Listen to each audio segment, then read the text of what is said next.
नमस्कार दोस्तों। एक बार नारद जी तीनों लोकों में विचरण कर रहे थे। तभी तीनों देवियां माँ लक्ष्मी, माँ सरस्वती और माँ पार्वती को उन्होंने आपस में विचार विमर्श करते देखा।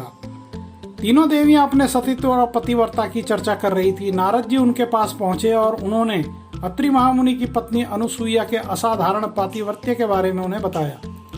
नारद जी बोले, उनके समान पवित्र और पतिव्रता तीनों लोकों में नहीं है। तीनों देवियों के मन में अनुसुईया के प्रति ईर्ष्या होने लगी। तीनों देवियों ने सती अनुसुईया के पतिव्रत्य को खंडित करने के लिए अपने पतियों को कहा। तीनों के पतियों ने उन्हें बहुत समझाया, पर वे राजी नहीं हुई।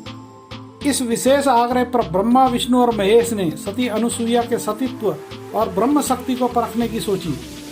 जब अत्रि ऋषि आश्रम से कहीं बाहर गए थे, तब ब्रह्मा, विष्णु और महेश तीनों ने भिक्षुकों का भेष धारण किया और अत्रि मुनि के आश्रम में भिक्षुक के भेष में पहुंचे और भिक्षा मांगने लगे।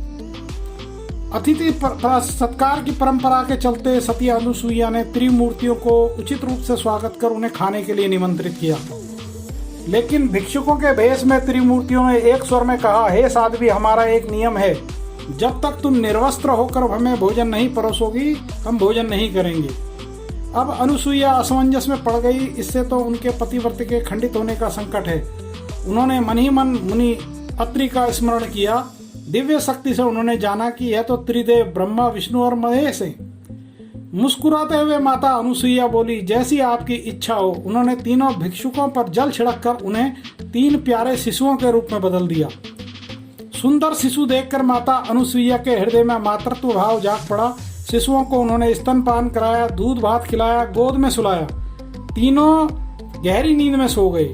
अनुसुईया माता ने तीनों को झूले में सुलाकर कहा, तीनों लोकों पर शासन करने वाले त्रिमूर्ति अब मेरे शिशु बन गए हैं। मेरे भाग के तो क्या कहने। फिर वह मधुर कंठ में उन्हें लोरी गाकर सुनाने लगी।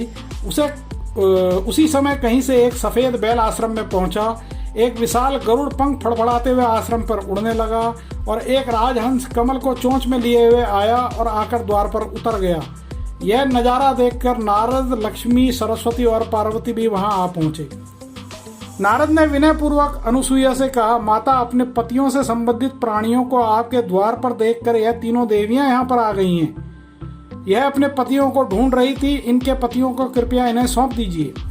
अनुसुईया ने तीनों देवियों को प्रणाम करके कहा, माताओं, झूले में सोने वाले शिशु अगर आपके पति हैं तो आप इन्हें ले जा सकती हैं। लेकिन जब तीनों देवियों ने तीनों शिशुओं को देखा तो वह एक समान लगने वाले तीनों शिशु गहरी निद्रा में सो रहे थे। इस पर लक्ष्मी, सरस्वती और पार्वती भ्रमित होने लगी। नारद ने उनकी स्थिति को जानकर उनसे पूछा, आप क्या अपने पतियों को नहीं पहचान सकती? जल्दी से अपने अपने पति को गोद में उठा लीजिए।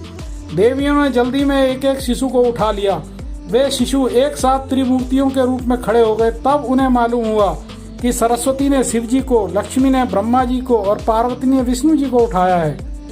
तीनों देवियां अब शर्मिंदा होकर दूर जाकर खड़ी हो गई। तीनों देवियों ने माता अनुसुईया से क्षमा याचना की और यह भी उन्हें बताया कि उन्होंने परीक्षा लेने के लिए ही अपने पतियों को बाध्य किया था।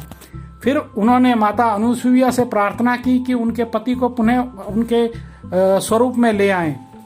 माता अनुसुईया ने त्रिदेवों को उनका रूप दोबारा प्रदान किया। तीनों देव सती अनुसुईया से प्रसन्न होकर बोले, देवी वरदान मांगो। त्रिदेव की बात सुनकर अनुसुईया बोली, प्रभु, आप तीनों मेरी कोख से जन्म लें, मुझे यही वरदान चाहिए, अन्यथा मुझे वरदान नहीं चाहिए। तभी से वे माँ सती अनुसुईया के नाम से प्रख्यात हुई तथा कालांतर में भगवान दत्तात्रेय के रूप में भगवान विष्णु का, चंद्रमा के रूप में ब्रह्मा का तथा दुर्वासा के रूप में भगवान शिव का जन्म माता अनुसुईया के गर्भ से हुआ। मतांतर से ब्रह्मा के अंश से चंद्र, विष्णु के अंश से दत्त तथा शिव के अंश से दुर्वासा का जन्म हुआ। अगर आपको वीडियो में दी गई जानकारी अच्छी लगी हो तो वीडियो को लाइक करें और चैनल को सब्सक्राइब करें। अपने दोस्तों के साथ इसे शेयर करें। साथ ही बेल आइकन की घंटी प्रेस करें, जिससे आप हमारी कोई भी वीडियो मिस न कर सकें।